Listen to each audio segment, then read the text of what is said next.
So, welcome to the CMBT Integration and Relapse Prevention module. Depending on the order of the presentations, this is the final module, which usually kind of sets the stage for any additional work you might do.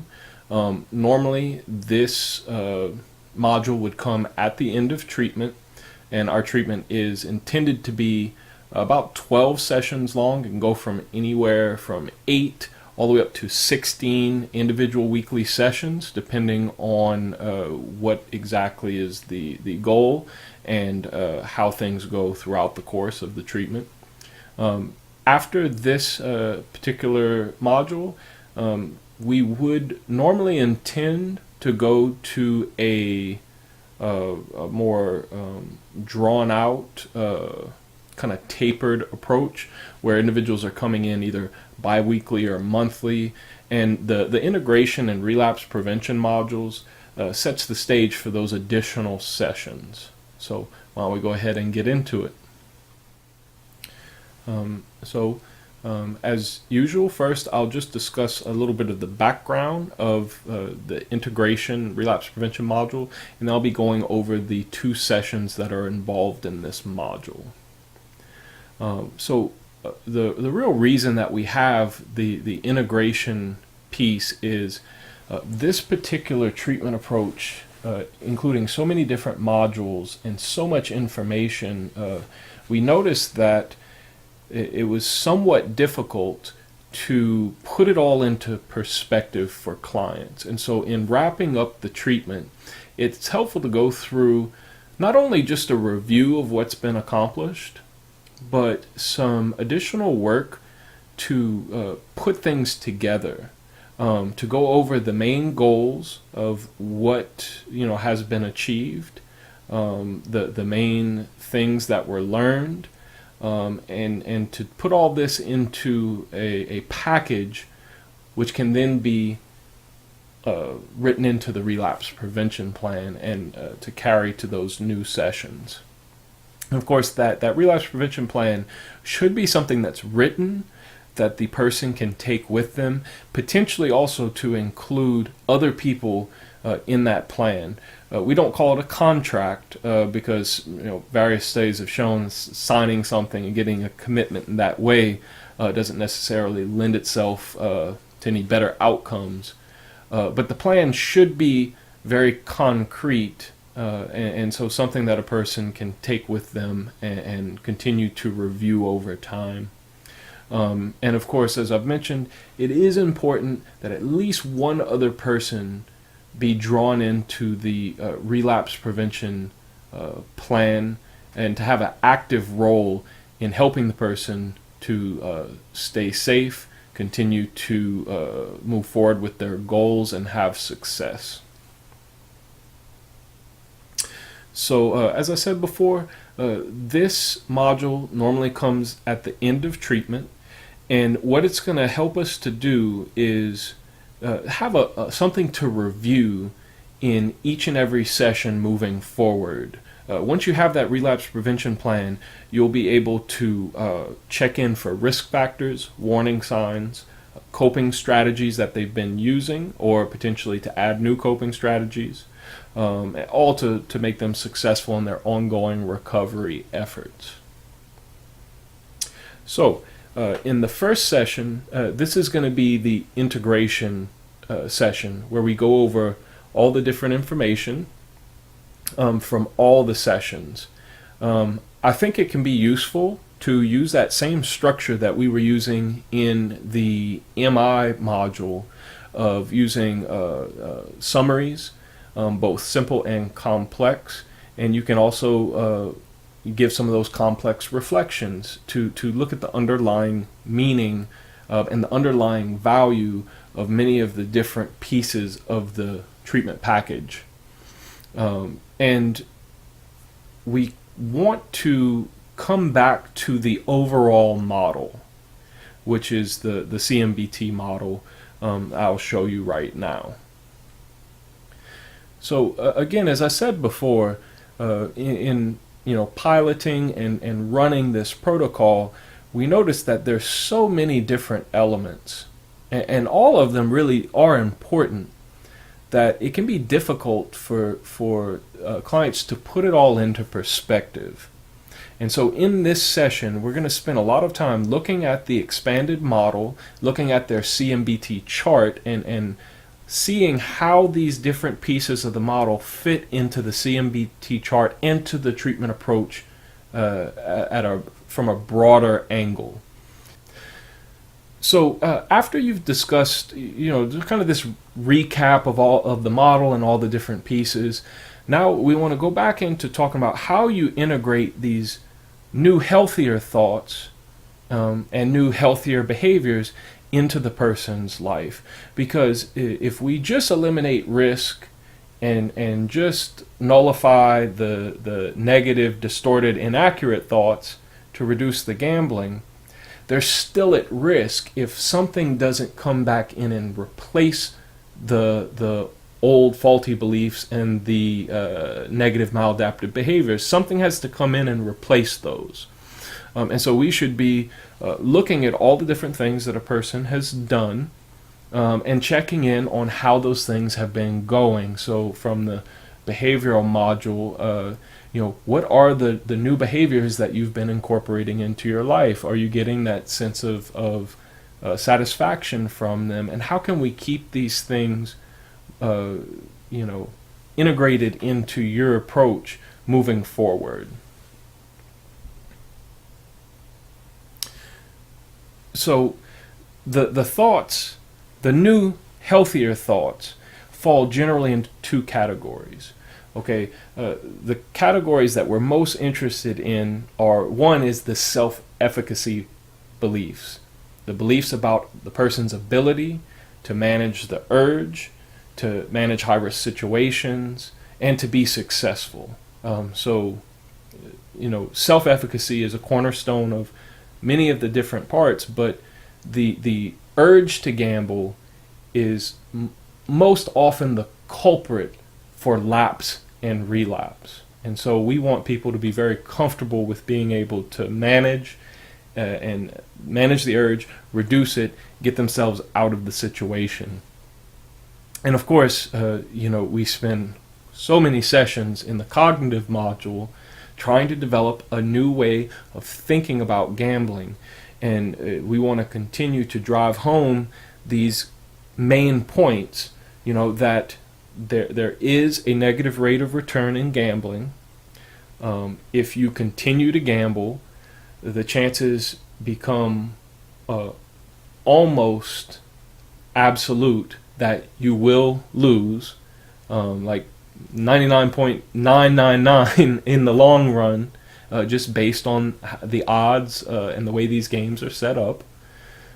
And there is no way to control or predict the outcome of a game of chance, if indeed it is a game of chance. And even with some of these games which have a skill component, the rate of return is still negative. So even playing perfectly at blackjack, or even having all the available information that you could possibly have for horse race gambling, that information can only take you up to a certain point, but that point still would not exceed 50-50. There's always a hold percentage. There's always something that the house takes. And really that's critical, especially in the integration session, that we're seeing where they're at with that particular belief, and if they are still holding on to the idea, but maybe just this once I could win. We need to continue to look at that and help the person see things a little bit differently. And so in talking about these new beliefs and the new behaviors, I think one way to really bring the person into the conversation is to remind them that with the gambling, since they can't control the outcome, they're completely powerless to chance. Maybe they'll win, more likely they'll lose, But if a person can take power back into their lives, take control, not of the gambling, but take control of the decision-making process as early as possible in the problem gambling cycle, and engage in healthier alternative behaviors, then they do have power to control the outcome.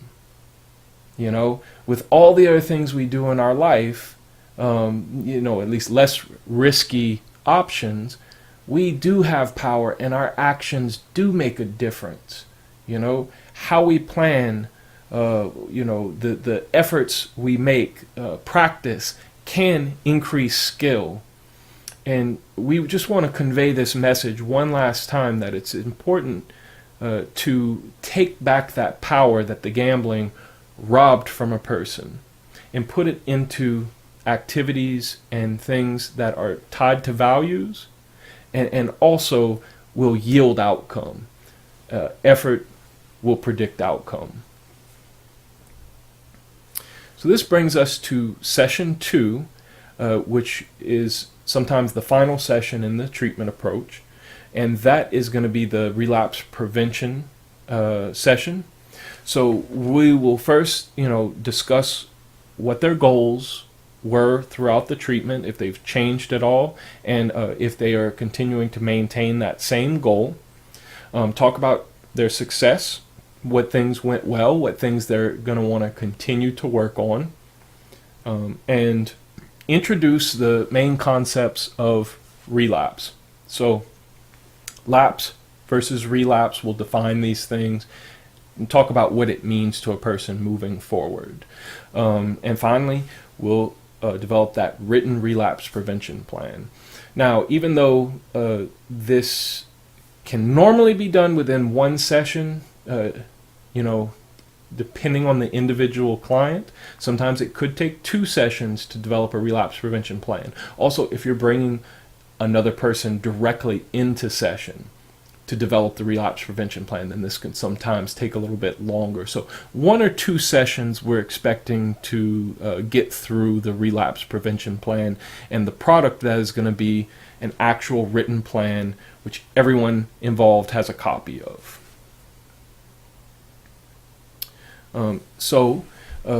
First we'll go over those goals, the progress they've made, and also look at any potential barriers that they experienced or are still experiencing, and just brainstorm a couple ways using the problem-solving approach of how you could continue to address those barriers moving forward.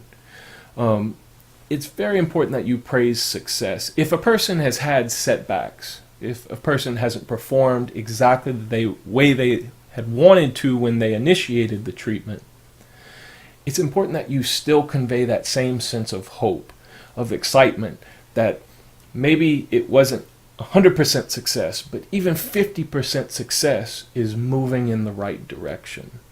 And that I've had so many people go through 12 sessions, go through all the modules, and say, but you're saying we're done, and I feel like I'm just starting to understand all this. The way I've often described that is to say, this is meant to give you a crash course of foundational skills, which will help you in your recovery. But it's not necessarily to say that you are going to master every single one of these pieces of the treatment approach in one go. That's why once we, have all the major elements, we go into a phase where we're still following you and meeting, hopefully a little bit less regularly than weekly, but if it is still a problem and trying to get support, if weekly therapy has to be the thing, then so be it. But this is really just giving you the foundation, and now we're going to continue to build up on that foundation moving forward to get your recovery program working the way you want it to.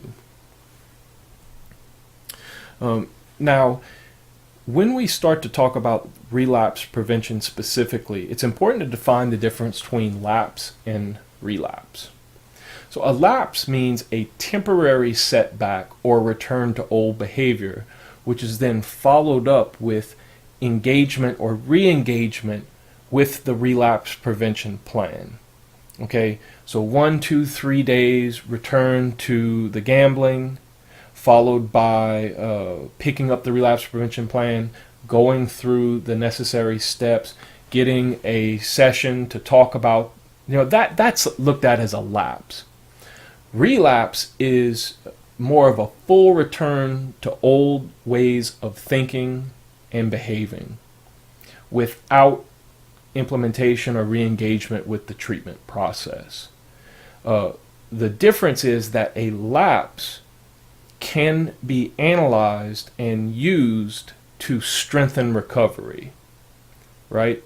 Whereas a full relapse could be more difficult to get right back to where you were. A relapse might suggest another bout or round of treatment or returning to a certain module to complete it. So lapses can normally be addressed with just the relapse prevention, the plan and booster sessions, whereas a full relapse might indicate going back into the active course of treatment. But lapses are quite common in recovery. It's important to have that conversation with the client. I'm not suggesting, just because they're common, that just plan for one. We're always looking to be in the, 50% of people that don't have any lapse.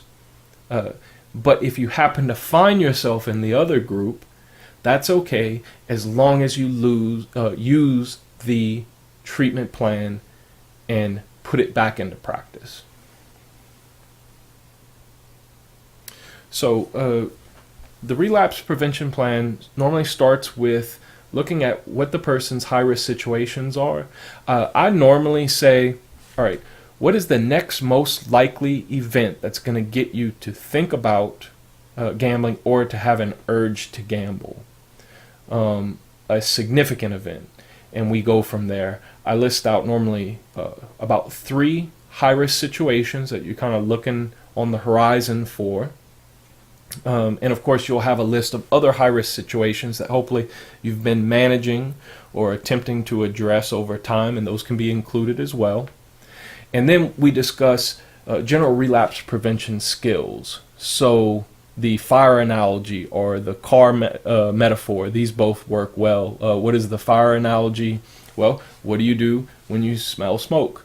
Try to find the source, right? Same thing if you're starting to have an urge to gamble. Find the source. Where is this coming from? What's generating this urge that you're starting to have? Second, what is the magnitude? Can you address it in the moment? If you can, address it. Grab the fire extinguisher, put the fire out. Okay? That's important. Is it beyond your control? Do you need to seek help or assistance? If so, get yourself out of the situation and seek help. So this analogy works very nicely. Just as you would respond to any threatening situation, you would want to stop and look around, assess the situation. If you can address it, then do so. If you can't, get yourself out of that situation, get help. Keep everybody safe. That's really the approach. The car metaphor works in a slightly different way. It kind of goes back to the problem gambling cycle. So what do you need to drive a car? Well, the car has to have fuel. You have to have a key. You have to have a working vehicle. The engine has to work. And if all these things are in place, car will take you wherever you would like to go. Okay? So in this sense, we want to remind people that if you don't have fuel, you can't drive, right? You can't go anywhere. That car is pretty useless to you. Well, in this case with gambling, the fuel is your urge. It's that fire, that desire. And so we're looking forward and trying to include ways of managing that urge. Anything that's going to lower the intensity. The key in this sense is the trigger or the thought to gamble, right? If you don't have the thought, the engine won't start, all right? You're not even going to get to the point of the fuel operating, it doesn't matter because nothing turns it on. Those are the thoughts. So we want to continue to manage those thoughts, keep that car parked and not going anywhere. If those things are both there, there's fuel and there's a key, the car still has to have an engine. No engine, doesn't matter how many times you turn the key, and the fuel does nothing. In this sense, the engine is the availability. Okay, that's money to gamble, that's transportation to get there, that's sources for borrowing money, all the things that it takes to actually physically get to the place to gamble. And so if we absolutely have to, we need to take the engine out of the car. That's the only way to guarantee that it's not going anywhere. And so it's often the last resort, but we want to take as many pieces of the engine out as possible if you don't want that car going anywhere. So that's going to include self-banning, limiting access to money, having people with certain oversights. And so using that metaphor, you can kind of quickly go over all the different pieces of the problem gambling cycle that we need to remove to stay safe. And of course, in this sense, the best thing to do is just get rid of the car altogether. And in this situation, the high-risk situations are the car. Okay? So safest way to make sure you don't go anywhere, get rid of the high-risk situation. And you won't move any further forward. So after discussing the high-risk situations and ways of managing the high-risk situations, now we get to writing down the specific sections of the relapse prevention plan. So we're going to write the goal, which you've discussed already. Write down from the social support module who's going to be helping you to achieve the goal and what their specific roles are. What to do in the case of a strong urge or if you've lapsed. So what are you going to do? Who are you going to call? What's going to be the contingency plan? What are any barriers that you foresee to implementing this plan? Going right back to the problem-solving approach. And finally, solutions to address those barriers. And so once you have all these elements, that's pretty much what you're going to discuss each and every time the person comes back to you for booster sessions, is continuing to update that relapse prevention plan, assess all the different elements. If you're using the car metaphors, like, okay, what are the high-risk situations? What are the thoughts? What are the triggers? What is the urge, and how are you managing that? And what's your availability? Just going over each one of those pieces to eliminate as many as possible. And you can also include in that relapse prevention plan other elements of the course of treatment, things that were particularly important. So specific automatic thoughts that the person has had that were very closely linked to the gambling, and alternative thoughts. You should also identify, if possible, not just the high-risk situations themselves, but warning signs. So this will go in nicely where the recovery support person is involved. So how would they know if there was a problem? What could they look for? Isolation, not making those weekly calls, missing meetings, missing work. And what should the person do if they see those warning signs? So many times, to make the person safe in their recovery, a weekly call either to the recovery support or vice versa, that has been, very often been on the plan for most of my clients. And so if those calls stop happening, that's like a warning sign. And so then there will be certain steps in that plan for what to do if those weekly calls aren't happening. Of course, as mentioned before, have a very detailed plan for getting out of many different situations, high-risk situations. Who do you call? What are they willing to do if they don't answer the phone? And what's the backup plan? What I often say is, the more thought we put into it now, the less thought we have to put into it later when you may be less inclined to follow through on things, right? And you can use that same approach of hot and cold cognition. Let's do this planning in a cold state, because in a hot state it's going to be more difficult to be rational. And of course, getting back on the wagon, getting re-engaged with the treatment, coming back in for sessions, going to AA meetings, this all needs to be written into the plan. If X happens, what will Y and Z look like? What needs to happen to get back on track?